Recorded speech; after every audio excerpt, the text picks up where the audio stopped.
Bien, mesdames et messieurs les consuls, mesdames et messieurs, chers amis, on est très heureux, ce soir d'accueillir Gilles Kepel. Mais tout d'abord, je voudrais vous souhaiter une très bonne année 2025. Elle va être très chargée puisque, tous les mois nous aurons, des invités prestigieux et on commence très, très fort avec Gilles Kepel. Je voudrais remercier Éric Roux de Bézieux, qui l'a invité et lui laisser la parole pour présenter le sujet. Éric, c'est à toi. Merci, un grand salut à tous et un grand salut à Gilles Kepel que j'aime beaucoup. On se connaît un petit peu, il est déjà venu à Lyon faire quelques conférences. C'est très compliqué de présenter Gilles Kepel parce que tout le monde le connaît, on le voit à la télé, on le lit, on le voit dans les têtes de gondole des Fnac ou autres magasins qui vendent les bons livres. Donc deux, trois petites anecdotes sur Gilles. D'abord, il a son totem. Le totem, c'est un sanglier. Parce que Gilles Kepel, il dérange et il fonce. Mais Gilles Kepel, c'est aussi quelqu'un qui a son franc-parler. Il est à rebours de la bien-pensance, des idées reçues, du consensus mou. Autant vous dire, mes chers amis, que le wokisme, dans sa réécriture de l'histoire, ne passe pas vraiment par lui. C'est aussi un homme de terrain, contrairement à beaucoup de ses confrères. Il ne le dira pas parce qu'il est modeste, mais lui, il parle arabe.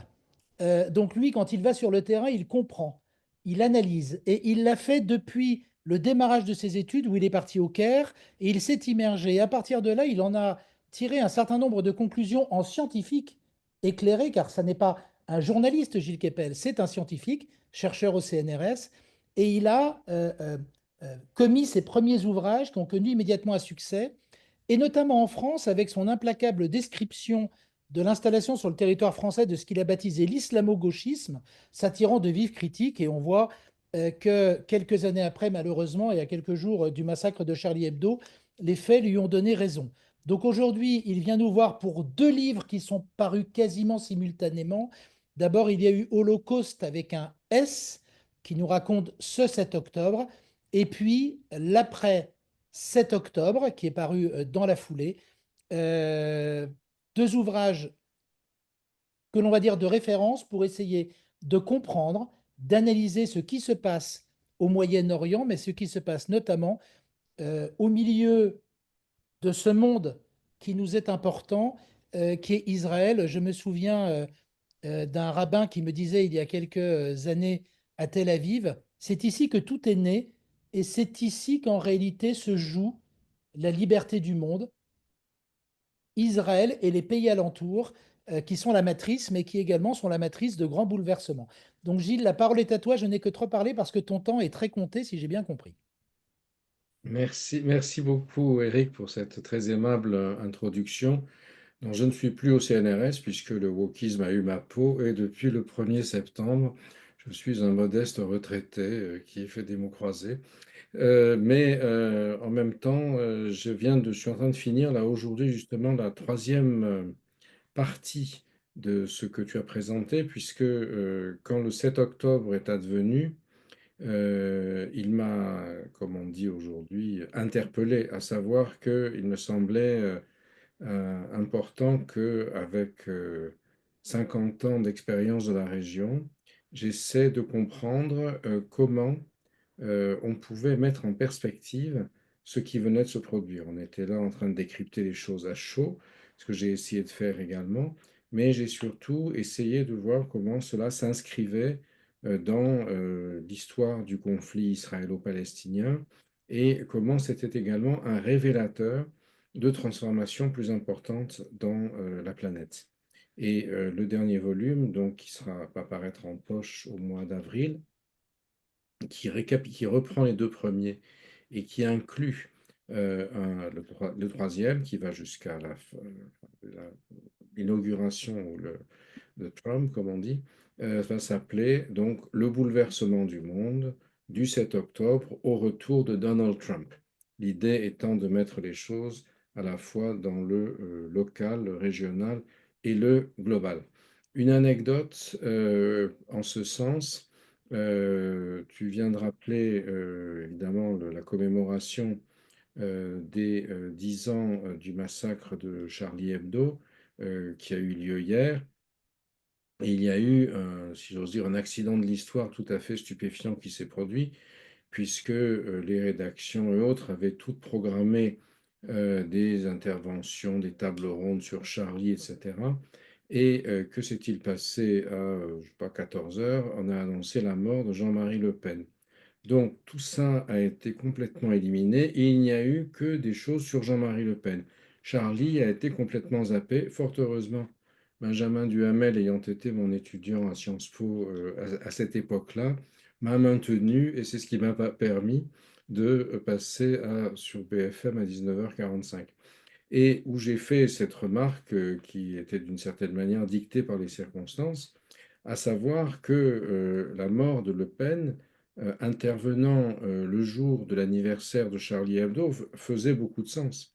Car l'une des raisons du succès de l'extrême droite en France et ailleurs aussi en Europe. Vous avez vu que l'extrême droite autrichienne forme le gouvernement, l'italienne l'a déjà fait, même si elle a mis un peu d'eau dans son Chianti, si j'ose dire. Et je ne sais pas si le consul, voilà, consul honoraire d'Italie, qu'elle me pardonne.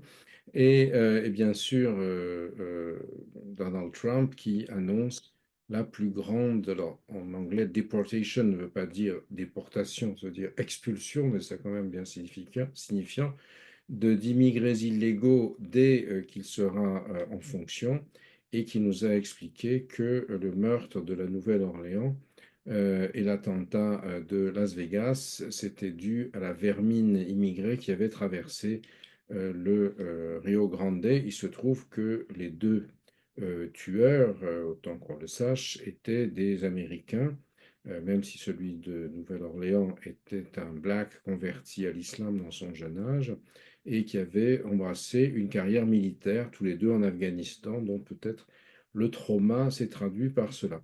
Mais tout cela pour dire que dans notre monde d'aujourd'hui, justement, cette polarisation identitaire qui aujourd'hui oppose ce qui se présente comme un Sud global porteur de la vérité et de la rédemption de l'humanité, un peu comme le prolétariat du marxisme, face à un Nord coupable du crime de colonisation et de toutes les avanies de l'humanité, c'est quelque chose qui est très important parce que c'est un bouleversement géographique, une sorte de rotation des points cardinaux symboliques, si vous voulez, puisque après la guerre de 45, on a donc été habitué à penser le monde en termes longitudinal, l'opposition entre l'Est et l'Ouest, c'est-à-dire entre Moscou et Washington, le monde soviétique ou socialiste et le monde libre ou capitaliste, qui était relayé dans les espaces nationaux par les hémicycles où on avait une gauche et une droite, la gauche étant l'Est et la droite étant plutôt l'Ouest. Or, les mutations à l'ordre dans nos sociétés et dans le monde font qu'aujourd'hui, l'Est-Ouest est remplacé par un antagonisme Sud-Nord. Un Sud global donc, qui s'affirme comme le porteur de la vérité et de la rédemption de l'humanité, qui estime être en droit de demander des comptes pour le crime majeur, je vais y revenir dans un instant, et et donc un antagonisme sud-nord qui se substitue à l'antagonisme ouest-est d'antan. Alors il y a une rotation d'un quart de tour vers la droite, si vous voulez, puisque donc l'ouest passe au nord, c'est-à-dire dans un septentrion obscur, et l'est descend dans le sud. Alors même s'il y a le réchauffement global, la banquise n'a pas encore complètement fondu, pardon. Et et c'est ça qui a été précisément cristallisé par le 7 octobre. Et ça, c'est extrêmement important. Il faut bien le comprendre parce que le- qu'est-ce qui aussi structure les fondements moraux de l'ordre du monde en 1945, c'est la découverte de l'horreur de l'extermination des Juifs d'Europe, Shoah, qui veut dire catastrophe, je reviendrai sur ce terme en hébreu, et donc la volonté qu'il n'y ait plus jamais ça. Ça veut dire que aussi bien l'Est que l'Ouest étaient accordés là-dessus. Et même si les uns accusaient les autres d'avoir pas empêché assez ou été complices ou autres, néanmoins, le postulat que le crime majeur de l'histoire dans l'humanité, le génocide, c'était celui des Juifs d'Europe par les nazis, même si ensuite les Soviétiques ont envoyé un certain nombre de Juifs en camp avant d'en vendre pour qu'ils puissent partir à l'étranger, même si le marxisme, au début, selon certains, est en fait une secte juive universaliste, comme la psychanalyse et l'Église catholique du reste. Néanmoins, il y avait un consensus là-dessus. Or, ce qui se passe avec le 7 octobre, c'est qu'il y a deux temps. D'abord, le jour du 7, vu de Lyon, ou de Paris, ou de Washington, ou ailleurs, le sentiment qui s'empare spontanément de l'opinion, dès qu'on commence à y voir un peu clair, c'est que c'est le plus grand pogrom qui a été commis depuis la fin de la Seconde Guerre mondiale, le plus grand pogrom de juifs. Il y a 1200 morts, quelques-uns ne sont pas juifs. D'abord, il y a des Arabes israéliens, des Bédouins, et puis des travailleurs immigrés du sud asiatique qui travaillent dans les kibboutz du sud d'Israël. Mais la majorité sont des juifs, il y a la prise des otages avec le drame que ça suscite jusqu'à aujourd'hui, etc. Et, et donc ça, c'est quelque chose qui est extrêmement important parce que on a tendance à inscrire ce drame, cette catastrophe, ce massacre, cette hécatombe, appelez-le comme vous voulez, finalement dans la lignée du génocide ou de la Shoah. Mais au bout de quelques semaines, et à mesure que la riposte israélienne sur la bande de Gaza multiplie les victimes, notamment civiles, d'un peu dans une sorte de loi du talion numérique, si j'ose dire, tout ça se retourne complètement. Et c'est désormais Israël qui est accusé dans un certain nombre d'enceintes internationales, dans le monde arabe et également sur les campus de beaucoup de nos universités, à Lyon entre autres, mais pas seulement, à Sciences Po, ainsi qu'à Columbia University, à Harvard, dans la paisible Lausanne et je ne sais où. C'est l'État d'Israël qui est accusé d'être génocidaire, de pratiquer le génocide des Palestiniens. Et ça, c'est important parce que à partir du moment où on dit qu'Israël est génocidaire, où on l'accepte, cela signifie que la légitimité même d'Israël est remise en cause, puisque l'État d'Israël a été créé au départ par le plan de partage de l'ONU de la Palestine en 1947 et en octobre 1947, qui prévoit un foyer national juif, qui le prévoit sur une terre qui est palestinienne et d'où les Palestiniens seront expulsés notamment après que les armées juives ou les groupes juifs d'autodéfense auront agrandi le territoire prévu par l'ONU.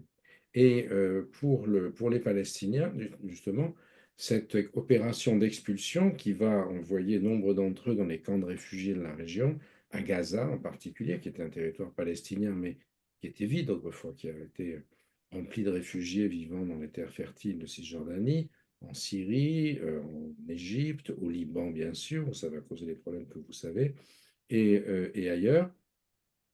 Donc, tout cela a pour conséquence que la, la Palestine va décrire son tourment, son drame, dans les mêmes termes que ceux des Israéliens, avec le terme Nakba. Nakba en arabe, ça veut dire la catastrophe, c'est-à-dire la même signification exactement que Shoah en hébreu. Vous voyez. Et ce qui se produit dans la bande de Gaza, avec un nombre de morts pour la plupart civils va avoisiner les 50 000 probablement d'ici peu de temps, même si bien sûr parmi ces 50 000 il y a des combattants, il n'y a pas que des civils. Si les chiffres sont fournis par le ministère de la Santé du Hamas, mais ils ne sont pas globalement contestés. Et donc, ça fait cette espèce de renversement de toutes les valeurs. Israël est génocidaire. Donc, si Israël est génocidaire, Israël qui a été créé pour donner un havre et un refuge aux enfants et aux survivants, aux descendants des survivants du génocide, n'est plus légitime. Et donc ça crée véritablement une rupture dans le grand récit mondial, dans les fondements de l'ordre mondial. Et c'est sur cette rupture que se construit la revendication du Sud global. Donc, les valeurs morales que le Nord dispense, la liberté, l'égalité, etc., la liberté d'expression, les élections libres, etc., tout ça, c'est du pipeau, car ce qu'il faut comprendre pour interpréter correctement le monde d'aujourd'hui, c'est Gaza. Et du reste, en France, pour les élections européennes, Gaza était le mot d'ordre de LFI incarné par Rima Hassan, et qui a été capable de fédérer de manière assez significative à gauche, puisque LFI a pris à ce moment-là l'ascendant sur la gauche dite modérée, à la fois une jeunesse universitaire nourrie surtout aujourd'hui aux réseaux sociaux plus qu'aux livres, puisque les lecteurs, c'est plus de 70 ans généralement. Il m'arrive parfois d'être le plus jeune quand je fais des conférences. Désormais, je vais avoir 70 ans cette année, je le précise.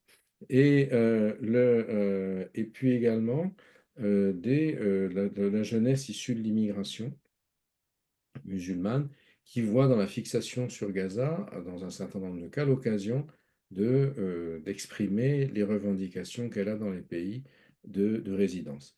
Donc ça, c'est quelque chose qui est complètement nouveau, si vous voulez. Alors ça existait déjà, on avait vu Charlie Hebdo et d'autres choses, mais là, c'est traduit en termes explicitement politiques, donc dans le bulletin de vote, c'est traduit en termes idéologiques, ça a complètement envahit aujourd'hui l'université par le biais des recrutements d'abord de maîtres assistants, puis qui aujourd'hui contrôlent le système universitaire.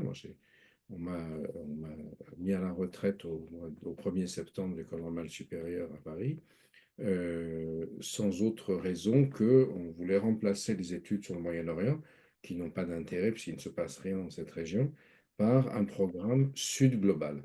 Donc au moins on peut dire que le misérable avait signé son forfait et bon, c'est pas un drame pour moi, hein, je peux faire autre chose de ma vie pendant ma dernière année où j'aurais pu être en activité, mais effectivement, symboliquement, de me dégager comme un malpropre après 50 ans d'études sur la région, après 25 livres publiés et traduits en je ne sais combien de langues, c'est assez révélateur de ce qui est devenu l'université française et de l'incapacité de nos dirigeants politiques à réagir, du reste tétanisés par mille choses.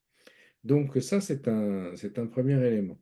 Alors, ce sur quoi je voulais peut-être revenir aussi brièvement, c'est comprendre que la razzia, alors j'ai appelé le 7 octobre une razzia pogromiste.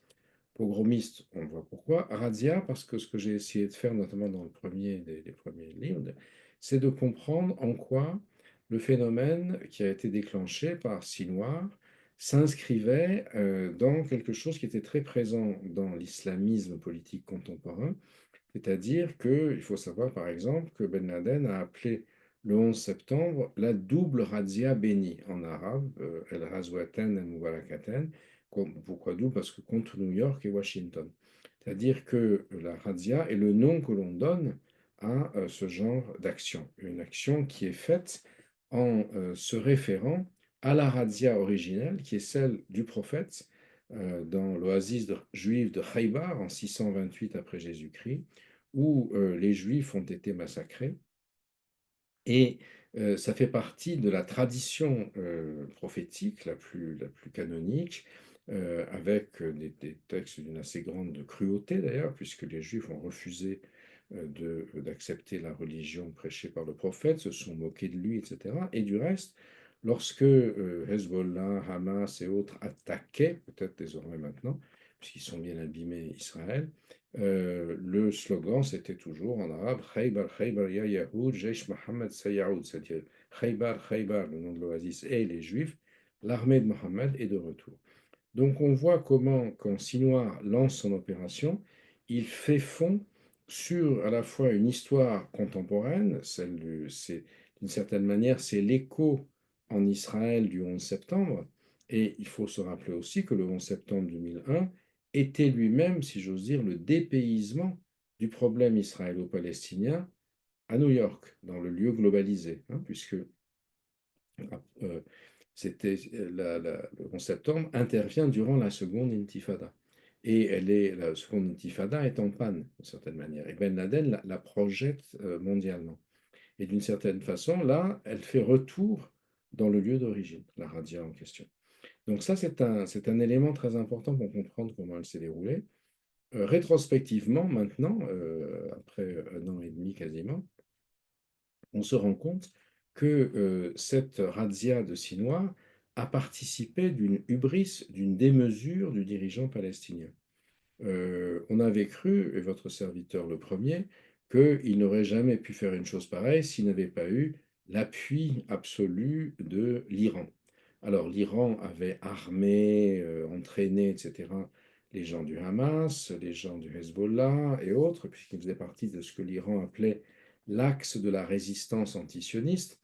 Pourquoi l'Iran est hostile à Israël? Le Shah d'Iran ne l'était pas du tout à l'État hébreu, et il n'y a pas de contentieux territorial entre Israël et l'Iran, mais pour l'Iran, attaquer Israël à travers ce qu'on appelle en anglais des proxies, qu'en français on doit appeler des mandataires, c'est-à-dire le Hezbollah libanais, le Hamas palestinien, le régime syrien de Bachar al-Assad, les Houthis aujourd'hui sont les seuls qui restent à peu près vaillants, et les chiites irakiens, quelques-uns d'entre eux, ça consistait à menacer Israël. Pourquoi? Parce que c'était une forme dissuasive de protéger l'État d'Israël. Si jamais les Américains avaient voulu envoyer une bombe pour détruire, à l'époque c'est plus facile que maintenant, les installations nucléaires de recherche iraniennes à Natanz par exemple, ils savaient que le Hezbollah pouvait envoyer en même temps des missiles sur Israël qui auraient tué 50, 60 personnes. Et à l'époque, un petit nombre de morts en Israël, pays peu peuplé, aurait fait une catastrophe insupportable. Or, paradoxalement, aujourd'hui, après la razzia pogromiste du 7 octobre, ces 1200 morts, le nombre de victimes en Israël n'a plus du tout la même signification.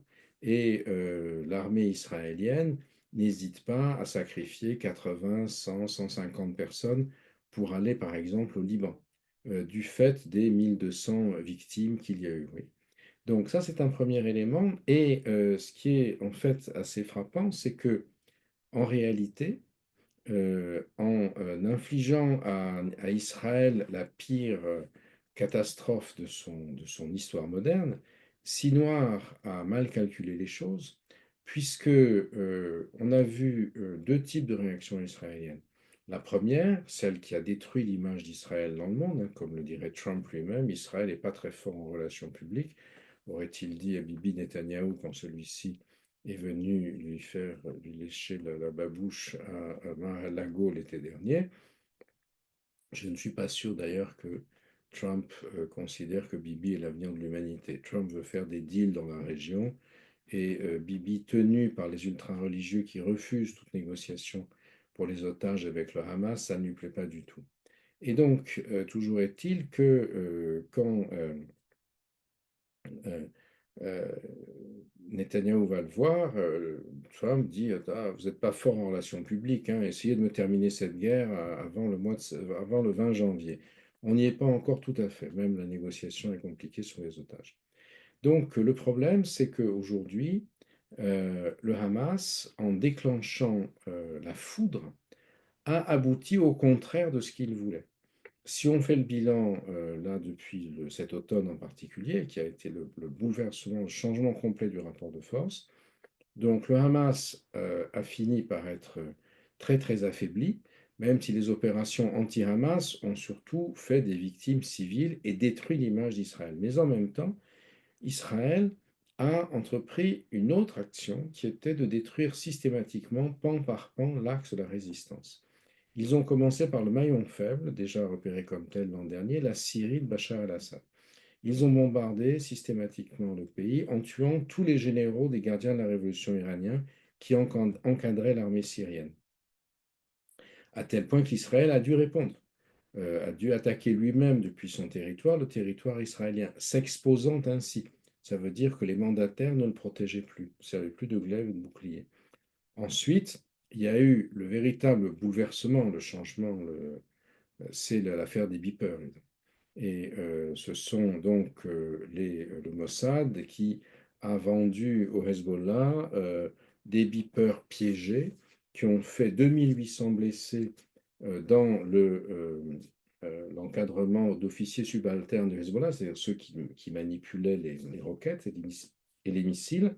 Le lendemain, 250 morts et des talkie-walkie piégés, ce qui était une opération de très longue haleine. Le Mossad ayant considéré, à juste titre, que Hezbollah était beaucoup plus armé et dangereux pour Israël, mais en se concentrant sur cette opération, dont le résultat a été spectaculaire et sera enseigné dans les écoles de renseignement pendant des siècles des siècles certainement, de ce fait, ils ne se sont pas intéressés suffisamment au Hamas. Et Netanyahou a cru qu'en faisant payer le Hamas par le Qatar, avec la bénédiction américaine, et en mettant des tunnels de contrebande avec le Sinaï, par où passaient toutes les marchandises possibles, et aussi les armes d'ailleurs, qu'on pouvait acheter avec les dollars du Qatar, eh bien, il allait les garder tranquilles et qu'ils pourraient eux-mêmes s'occuper du Hezbollah. Le calendrier n'a pas été tel. Et les beepers, c'est aussi très important parce que ça lave, si vous voulez, l'honneur bafoué du Mossad le 7 octobre. Donc les beepers vont détruire le Hezbollah.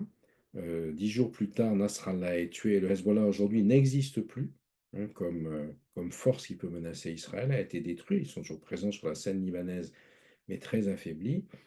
Hamas ne s'en tire pas mieux puisque quelques jours après, le 16 octobre, Sinoir est sorti de sa cachette et repéré. Et on met partout sur les réseaux sociaux sa tête si reconnaissable qu'on a lavé un peu avec un énorme trou de balle gigantesque au-dessus de l'œil. C'est vraiment la loi du talion numérique, si vous voulez. Et ça détruit le moral hein, des islamistes palestiniens. Et in fine, on a la chute du régime syrien, qui était le gros morceau avec le Hezbollah et par quoi passait le Hezbollah pour aller apporter des armes du côté anti-israélien. Et ça, c'est quelque chose évidemment qui est extrêmement important. Alors, on n'est pas sûr que Israël ait prévu que la liquidation d'Assad allait se traduire par la victoire d'un groupe ex-djihadiste sponsorisé par la Turquie. Mais ça, c'est la question du moment. Je ne vais pas pouvoir y répondre parce que c'est trop fluctuant. Est-ce que le groupe, donc, qui est l'ancien groupe djihadiste, le patron de la Syrie actuelle est un ancien de Daesh, puis d'Al-Qaïda, etc., qui a quand même un track record qui est assez particulier, qui donne des allégeances à tout le monde, qui a maintenant mis un costume-cravate, et donc qui est beaucoup mieux habillé que nous tous ce soir, et mais dont les hommes vont rendre visite aux Saoudiens, aux Émiratis, des gens qui ne sont pas contents que la Syrie apparaisse comme un protectorat turc aujourd'hui. Oui. Donc on en est là, on est dans cette conjoncture-là. Dans cette conjoncture, je termine là-dessus, puisqu'on est j'ai encore 1 minute après mon réveil.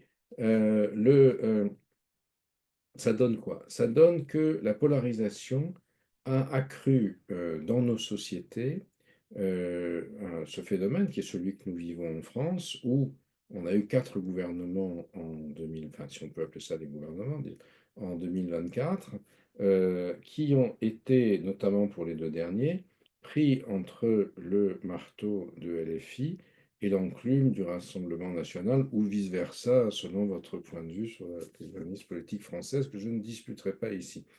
Et qui fait que la polarisation des extrêmes est entre autres nourrie par la question migratoire et la question islamique.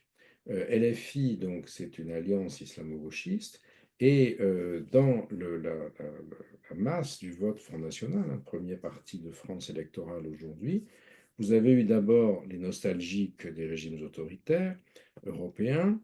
Ça, c'est l'époque du père Le Pen, quand il éditait des disques de chants nazis. Ensuite, vous avez eu une partie des communistes, de la classe ouvrière menacée par l'arrivée des immigrés qui faisaient baisser le prix du marché du travail. Ensuite, et donc ça a été le premier basculement, c'était le vote communiste des vieux communistes blancs, si j'ose dire, qui est passé au front. Ensuite, on a eu un vote d'une partie de la gauche, et aujourd'hui, on a des classes moyennes qui sont en train de passer au Front National. Et on le voit d'ailleurs dans leurs porte-parole, où ils choisissent des apostats du Parti socialiste et autres. Et donc, tout ça, cette polarisation avec des partis centristes de gouvernement qui donnent le sentiment de plus très bien savoir où ils en sont. On a la même chose dans toute l'Europe et on a la même chose aux États-Unis avec le Parti républicain qui a été vidé de sa substance pour être magaïfié et le Parti démocrate qui n'a pas su faire en otage entre d'un côté les wokistes et les coalitions minoritaires et d'autre part le soutien à Israël qui a fait que Biden est apparu comme n'étant pas aux commandes dans l'affaire israélienne, ce qui a fourni une base supplémentaire pour l'électorat à Trump. Donc voilà à peu près, si vous voulez, la situation qui me semble actuelle, celle que je décris dans ces trois livres successifs.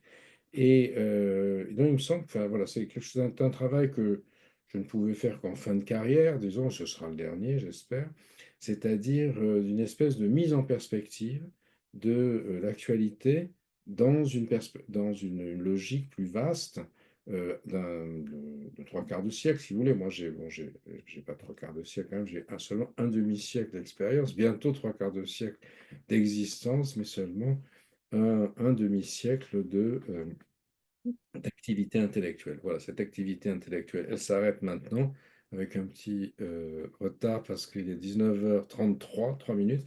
Et Non, donc, non, elle ne 12 s'arrête pas, monsieur minutes pour Keppel. répondre à vos questions. Merci beaucoup. On vous remercie beaucoup pour cette analyse, globale de la situation, pas seulement au Moyen-Orient, mais quasiment, mondiale. Donc, chacun peut poser des questions, soit en levant la main, soit en écrivant dans le chat. Je vais commencer par la première, pour lancer. Heu, quel vous quel Comment vous imaginez, les mois, qui viennent, heu, sur cette zone du Moyen-Orient? Qu'est-ce qui peut se passer en Israël? Qu'est-ce qui peut se passer en Syrie? Qu'est-ce qui peut se passer au Liban? J'ai vu que nous avons le consul du Liban, Ouanatou, qui est là. Heu, Mais Comment vous imaginez? ça va beaucoup dépendre de ce qui se passe aux États-Unis. Là, tout le monde est Ouais. suspendu. Alors là, l'autre jour, j'étais à une émission avec Thierry Breton qui disait: Ah, Trump, cette fois-ci, est informé. Ce moment où Trump était à Notre-Dame, il disait des choses sérieuses. Là, depuis quelques jours, c'est quand même le déconomètre est allé à fond, puisqu'il a annoncé l'annexion proche. Le canal de Panama, on comprend, c'est eux qui l'ont fait, bon, puis ça fait du cash tout de suite. Bon. Mais le Groenland, j'avoue que ça m'a quand même un peu surpris. J'ai vu que certains d'entre vous déjà se envisageaient d'être consul honoraire du Groenland à Paris, donc vous aviez anticipé le Trumpisme, bravo. L'annexion du Canada aussi, qui a l'air intéressante comme idée.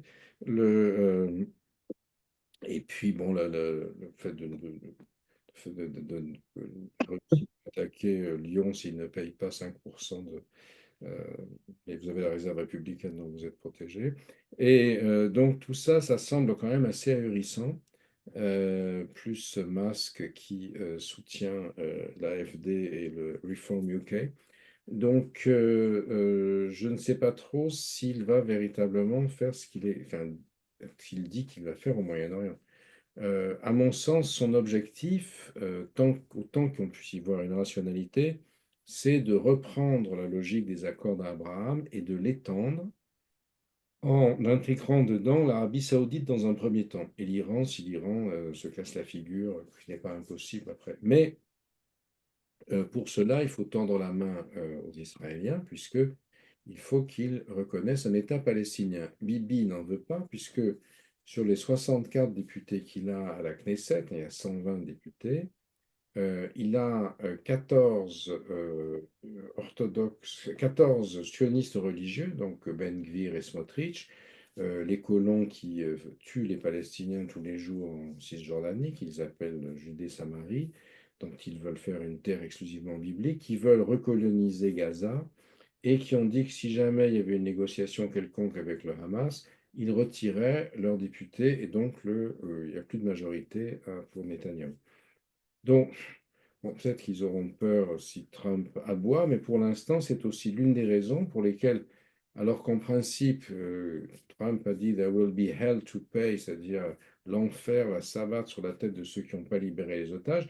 Évidemment, ça vise Hamas, mais ça vise aussi Smotrich, qui empêche la négociation. Donc, pour l'instant, je crois qu'au Moyen-Orient, tout le monde retient son souffle pour voir ce que Trump va faire ou ne pas va faire ou va faire qu'il ne dit pas ou va dire qu'il ne fait faire qu'il ne dit pas. Gilles, on a une J'ai une question de Pia sur question le dans le... fil de la conversation. Que pensez-vous de l'influence russe au Moyen-Orient? Ben alors, ils ne sont pas en forme là, parce qu'ils ont perdu Bachar el-Assad quand même.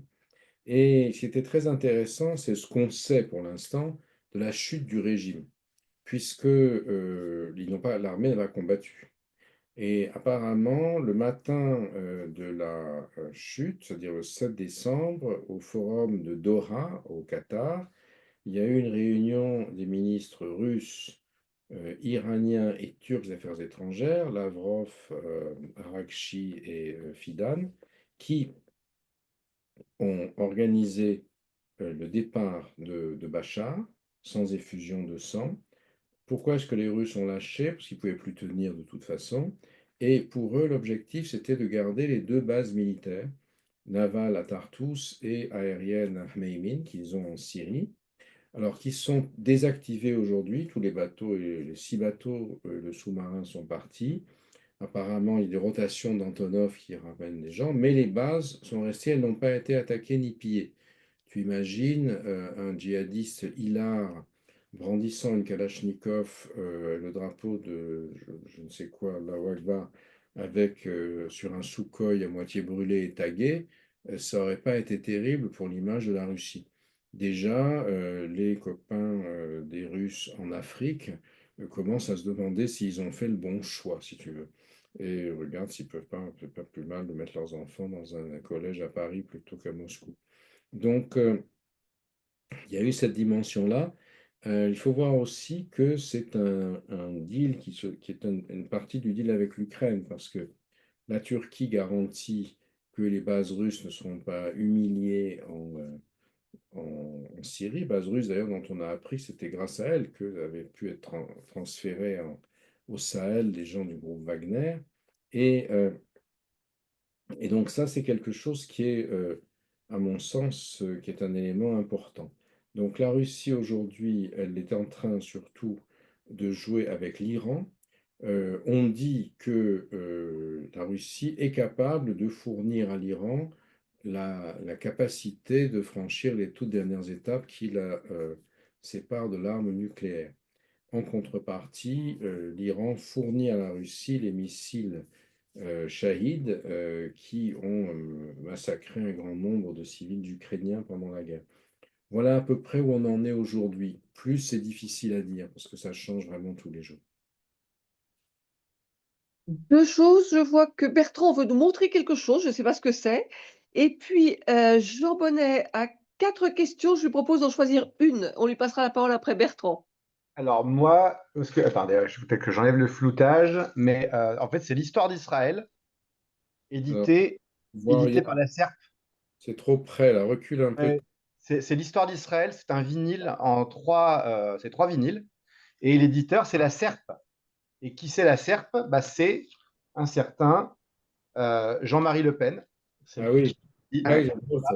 qui nous Ouais. raconte l'histoire d'Israël en 3 vinyles. C'est avec plein de documents historiques, les voix du capitaine Dreyfus, de Golda Meir, de Albert Einstein, etc. Donc c'est une curiosité que j'ai trouvée chez un disquiniste et que je voulais partager avec vous, que j'ai encodé en MP3 pour ceux que ça intéresse également. C'est passionnant. Voilà. Il est un peu à contre-emploi. Il devait être en train de se faire pardonner quelque chose. Voilà. À Alors, la l'époque, question qui sera la dernière est la plus belle parce que 19h40. Jean, c'est à toi. Jean Bonnet, Bon, alors, consul du Nicaragua, ex-consul du Nicaragua. je vais essayer d'être rapide. Ma première question, j'en avais 4, c'est beaucoup. Il y en Monsieur a qu'une. Chiquebel l'a évoqué en partie, je pense, mais je l'ai dit quand même. Si un pays ou un groupe de pays, hein, je n'entre pas dans le détail, avait la volonté d'imposer une formule du type de celle des accords d'Oslo, est-ce encore raisonnablement possible aujourd'hui et qui tient la clé? J'enchaîne sur les 3 autres questions. Au-delà de tout aspect sentimental, l'incapacité temporaire des contemporaine, des États musulmans à se développer économiquement au bénéfice même relatif de leur peuple n'est-il pas la première cause tant du délitement de la plupart de ces pays et de l'islamisme? Troisième question, pour ne Jean, parler je suis que... obligé de te couper parce qu'il reste 4 minutes. Non, mais Si tu prends avec j'arrête. les 4 questions des 4 minutes, peut-être si Gilles pouvait J'arrête. répondre On va répondre rapidement aux à la premières, 1 et à la Gilles. 2. Voilà. Alors, Désolé, Jean. il y a État musulman et État musulman. Quand on a la rente pétrolière de l'Arabie Saoudite, des Émirats, du Qatar ou du Koweït, il n'y a plus véritablement de problème de bien-être national pour l'instant. La question, c'est dans quelle mesure est-ce qu'ils se servent de cette rente pour développer la région ou pour eux-mêmes? C'est globalement plutôt pour eux-mêmes et pour contrôler la région. Donc évidemment, c'est quelque chose qui a un rapport avec l'imposture du Sud global, puisque le Sud global fait des populations du Sud les victimes de l'horreur de la colonisation. Ce que j'ai pas eu le temps de dire tout à l'heure, c'est que justement, l'histoire du Sud global, du wokisme, c'est que ça n'est plus la Shoah qui est la catastrophe de l'histoire de l'humanité, car Israël est génocidaire, c'est la colonisation. La colonisation, c'est le mal absolu. C'est ça qui a permis au vieux continent, aux Sforaïeux de Lyon par exemple, de faire suer le burnous, d'exploiter, d'extorquer le surplus des empires coloniaux. Et c'est pour ça que le Sud demande aujourd'hui réparation, Tebboune en étant le symbole le plus clair. Et or, justement, ça permet à des régimes autoritaires, on vient d'en parler de l'un d'entre eux, de se présenter comme les héros AUT et OS de leur peuple et de ne pas rendre de compte sur la gestion non démocratique, dictatoriale, corrompue, etc. Et ça, évidemment, ça nourrit ensuite l'islamisme qui nourrit l'anti-islamisme, etc. Et ça aboutit à la catastrophe qu'ont été les printemps arabes, en dépit des espoirs sans doute exagérés mis par nous là-dedans à l'époque. Je ne m'exclus pas de l'erreur. Votre première question, j'ai oublié ce que c'était entre-temps. Alors, le temps qu'il la retrouve, il y a une question du consul du consul honoraire de Vanuatu qui nous demande s'il y a un impact sur de ces événements, et notamment du 6 octobre, sur les régions éloignées comme le Pacifique ou des États comme le Vanuatu qui pour la paix et la stabilité, nous dit-il. Je précise que le consul honoraire du Liban n'est pas à Vanuatu, mais à Tahiti, et il s'agit de notre ami Joseph Maroun. Donc, quel impact sur le Pacifique? Et Alors après, on vous libère. là vraiment, je dis Joker, je n'en sais absolument rien. Ouais. Il va certainement y en avoir un, comme ça je n'insulte pas l'avenir, mais je n'en ai aucune idée. Et la réponse, c'est qu'il faut que vous lisiez tous, j'achète plusieurs exemplaires, même si c'est plus les fêtes, Le bouleversement du monde, et que vous essayiez de trouver la réponse qui est cachée entre des pages que je ne peux pas vous dévoiler aujourd'hui. Sachant que je Alors, précise que Bertrand nous a gentiment mis le lien pour acheter les livres. Et formidable, Comme nous avons tous plus c'est de vraiment 20 ans, nous lisons déjà. encore. Voilà. voilà. Merci beaucoup, mesdames et messieurs les consuls honoraires et les représentants de l'Institut des hautes études. Et c'est toujours un plaisir, et peut-être bientôt en vrai à Lyon. Ou ailleurs. Écoutez, un très, très grand merci à vous et un très grand merci à l'ensemble des participants. Donc, il y a effectivement sur le site le lien pour le livre, mais il y a toutes les bonnes librairies. Je profite néanmoins de l'occasion pour rappeler au consul honoraire qu'il y a notre assemblée générale le 25 janvier à 3. On vous laisse partir, hein, Monsieur Keppel. Et encore merci pour l'apport que vous nous apportez à notre réflexion et à notre compréhension des enjeux du monde. Donc, assemblée générale le 25 à 3, il est encore temps de vous inscrire. Et puis, il est encore temps, il est surtout temps d'adhérer, puisque nous sommes en début de janvier, à l'UCHF, puisque vous profitez, et nous en sommes ravis, de nos différentes activités. Vous recevrez le lien, si vous ne l'avez pas déjà, dans le compte-rendu. Vous recevrez également un lien Zoom. Ça y est, il est là.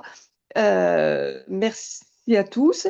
Donc, AG25, en février, l'ambassadeur de Pologne. En mars, Donald Trump et l'Amérique latine et quelles conséquences de son élection sur l'Amérique latine.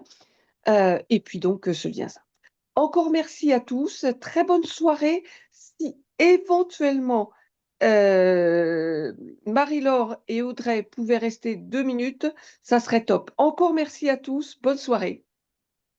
Merci, bravo. Merci.